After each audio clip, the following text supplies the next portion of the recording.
So step number 1, decide to develop the habit right now, the habit of focusing on what's right in your world instead of what's wrong.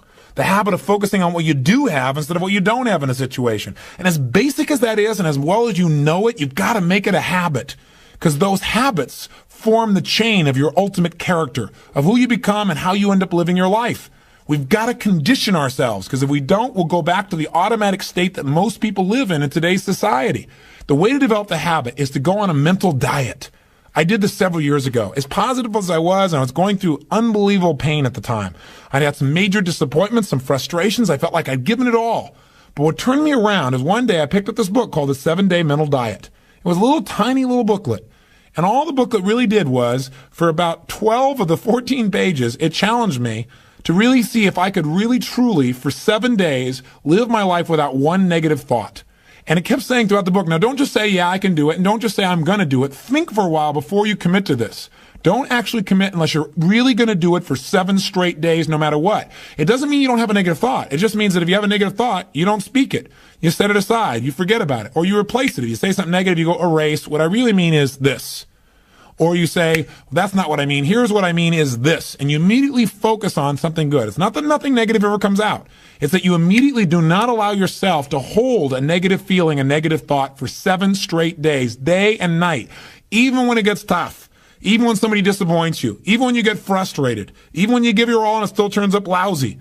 Listen, if all I did was rant and rave on this tape and you didn't listen to anything else I said, but you took on this 7-day challenge, you can't believe what it'll do to your life.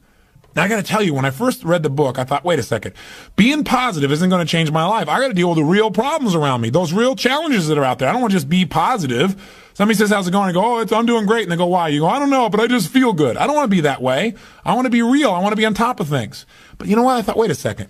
I can be positive about solutions. I can still notice that there's some challenges out there without being negative about it. I can look at the challenges and say, okay, here's what's good about this. Here's how we can use this. Here's how we can turn this thing around. And continue to focus on that. So I took on the challenge for 7 days, changed my life. Now, by the way, one of the keys is you have to have 7 straight days of being absolutely positive. Not one negative thought, not one negative expression that you hold on to. Got to let go of it immediately. If you do not do this, if you're 3 days into it and you do well, and then you have a bunch of negativity, you got to start over. And you know what? After you go about 4 or 5, 6 days in a row doing really well, something major negative is going to happen. How's that for some positive programming? But what it is a test to see how committed you really are. I'll tell you something. After 7 days, you feel like a different person. People around you respond to you like you're different as well. All you want to do is establish the habit of noticing what you do have instead of what you don't have. Noticing what's great about a situation versus what's not great. Focusing on solution instead of problems. That's what changes your life. Here's key number 2. Instead of judging yourself and others, decide, remember these are decisions, decide right now to become curious instead of judgmental. But remember, when you find fault in other people, when you start noticing constantly how they've wronged you, how this person is not good enough, or they're too egotistical, they're too proud, or they don't really care about people, as soon as you start judging other people, you just got to remember something. If you start judging other people, you're going to also start judging yourself intensely. If you're angry at other people, there's a very good chance you're angry at yourself as well. Maybe we need to perceive more and judge less. Maybe instead of finding fault with other people, without really thinking about what they've gone through to be where they are this day, maybe we can get really curious about what's making this person be in the state they're in, or what's the motivation behind this person's anger. For example, a lot of times we think somebody's being negative or angry or we're frustrated with them, but we never bother to find out what's really going on. I know myself, I was at a party recently and I fell prey to this. There was a woman who came to the party. Everybody behind her back was talking about how unbelievably egotistical this woman is, how negative she was. But you know what? I sat next to her at dinner time and I got a chance to really find out who she was. I got curious about her. And I began to find out about all the pain she'd been through in her life. When I realized was this woman was just barely hanging on to her life. She just needed to know that people cared, but she was so afraid of being rejected that she put out this ego because she didn't want someone to reject her, so she figured she'd reject them first. And I got a chance to really know her, and she was a wonderful person. I'll tell you something else we've got to be careful of that ties in with this, of our being judgmental. Out of our fear of having heroes in our society today, we seem to try and consume them and destroy them as quick as we can. We try to find something that's wrong with our heroes because, boy, we don't want another Jim Jones. We don't want another Jim Baker. Remember, we got to judge less, perceive more. We got to get curious. Instead of living in a society where we're so afraid to believe in anything or anyone that we believe in nothing at all, and we lose our power of positive thinking. We try to protect ourselves from things we maybe not even need to protect ourselves from. Or we live in a society where we try and destroy our heroes, where we take somebody like Barbara Walters, incredible broadcaster, a woman of incredible integrity, who gets nailed by one person in a book, and it's in every newspaper across the land, how she probably stomped on people to get where she was. That's absurd. Or Martin Luther King, after he's passed on, somebody comes back and stomps all over his career and his reputation. Is that the society we want to live in? Any person who takes glee in watching another person's pain will experience plenty of pain themselves. Remember the quote, "He who is without sin, let him cast the first stone." The bottom line is, if you go looking for brown, you're going to find it anywhere you look for it, in others or yourself.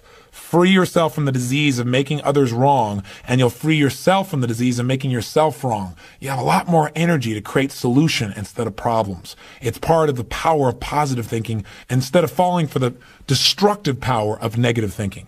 If you want to get curious, just ask yourself, what do I like about this person? Wonder what's going on with this person that would make them feel this way. How could I help this person? As you ask these kinds of questions, you may learn something about how human beings operate, about their motivations, maybe even some things about how to support yourself as you try to support others. Remember, get curious instead of judgmental. Here's key number 3. If you really want to develop the power of positive thinking as a habit, as a lifestyle, as a strategy for success, then decide right now to find something to appreciate from any seemingly negative person or situation. And develop the habit of giving compliments.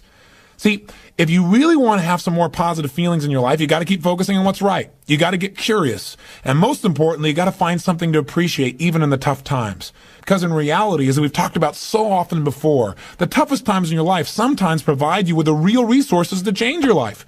So what we've got to do is find something to appreciate. Not someday when things work out. We got to appreciate where we are right now. And this is something I talked to my daughter Jolie about today. Because she's in an experience today where I thought, well, gosh, she's not being very positive. And I'm going to talk about positive thinking. Because she came in to see me and she's feeling really sad. She's feeling really down, feeling really frustrated. And you know what her problem is? Her problem is she tried out and won the right to be amongst 3 girls who dance in the electric light parade at Disneyland. And that was about 3 or 4 months ago. She's been going there after school every day, driving from San Diego up to Anaheim, burning herself into the ground, getting up and going to school to be a straight A student still, and trying to visit with her family and her boyfriend. And she found herself maxing out. Now think about her problem. Her problem is that she gets to be at Disneyland and fulfill a childhood fantasy. Her problem is that she loves her family and wants to be with them as well. Her problem is she loves to be at school and really do that. Her problem is she has so much abundance that she has to figure out how to get it all in one day and she can't do it. And she's physically burning out. That's her problem. And you know what? She says, gosh, I want to be home. I want to be with you guys and all these things. I don't want to miss out on all this great time we have together. I want to be with you guys. I said, but honey, look what you're doing. She goes, yeah, I don't want to miss out on Disneyland either. I don't want to miss out on my career and what I'm doing and what's going on. What's the problem? The problem is she's finding out what's negative in both situations. She's focusing on what she doesn't have instead of what she does have. Now, I could be negative about that and say, gosh, be more positive. But you know what? In reality, I realized being negative in this situation may not be bad. What do I mean? I don't mean being negative. I mean being intelligent. I mean being critical in your thinking. Seeing what you don't have is sometimes useful too. This is what I promised you in terms of the power of negative thinking. Here's how negative thinking can be useful. I sat down with her and I said, honey, let's look at the advantages and disadvantages of both. Let's not just be positive. Let's look at it. The whole thing is positive. Let's know that no matter what you choose, you've won. You have what most people dream about. But for a moment, let's be a little bit critical. What do you love about Disneyland? What's great about it? What is it giving you? And let's ask the question that maybe we don't ask very times when we're just being purely positive. What isn't it giving you? What are you afraid about? What are you missing by being there? What's great about being at home more? What's great about those things? What's not great about that? Be honest. If you were there, what might happen that's not good? What might you miss out on? And you know what? By getting her to use both positive and negative thinking, or to be more accurate, positive thinking and some critical thinking, looking at what isn't there for the moment, what she is missing out on, and allowing that pain to motivate her, she was able to clarify what's most important in her life and what's the best way to do that. And she came up with a plan that totally empowered her. After a couple hours of conversation and fun, she looks better than she has in about 6 months because she's finally resolved what's most important. And sometimes just being positive and keeping a stiff upper lip isn't enough. Sometimes you got to stop and say, I am positive. I'm going to approach this from a positive way. I'm going to stay in a positive state. But I'm going to ask some questions some people may think of as negative, which is, what isn't working? Because if you're not willing to look at what isn't working, you can get yourself in trouble. So when I say number 3 is, develop the habit of noticing something you can appreciate out of the situation, even something that seems to be negative. What I mean by that is find out what's working, but also appreciate what isn't working. Appreciate it enough that maybe it creates enough pain for you to want to make a change. Hey, being purely positive all the time is not the ultimate solution. Being purely positive 98% of the time to me is the solution. Remember our steps. Number one, you're going to focus on how it really is. And that's what we did today. Jolie and I sat down and said, let's see how it really is. And let's not just be positive. Let's stop for a second. How is it really? What's good? What isn't good? What's great? What isn't great in this context? Everything is great, but comparatively, what's great? What's not in both situations? Now, how do you really want it? And she decided how she wanted it. Now, what are we going to do to make that happen? And she began to take actions that have changed her life. Probably will affect the direction of her life, maybe even her career. And she feels joyous and excited because she went through the steps. That's the balance between positive and negative thinking. But one thing you got to remember, you're going to spend most of your time being positive. Once you see how it is, that's it. Decide what you want and make it happen. Don't keep going back and saying, oh yeah, but it's not working. See, balance doesn't mean you spend 50% of your time positive and 50% of your time negative. Remember, balance on a human scale is a little different. Negative experiences are dense, and it doesn't take a lot of those focuses of negative to weigh a lot in your life. Make sure your focus is primarily positive, but at times, at special times that you designate, you're going to say, hey, what isn't working? And allow that pain to drive you to do something that's very positive. That'll change your life. Here's key number 4. Decide not to be perfect. You say, what? I said, decide not to be perfect.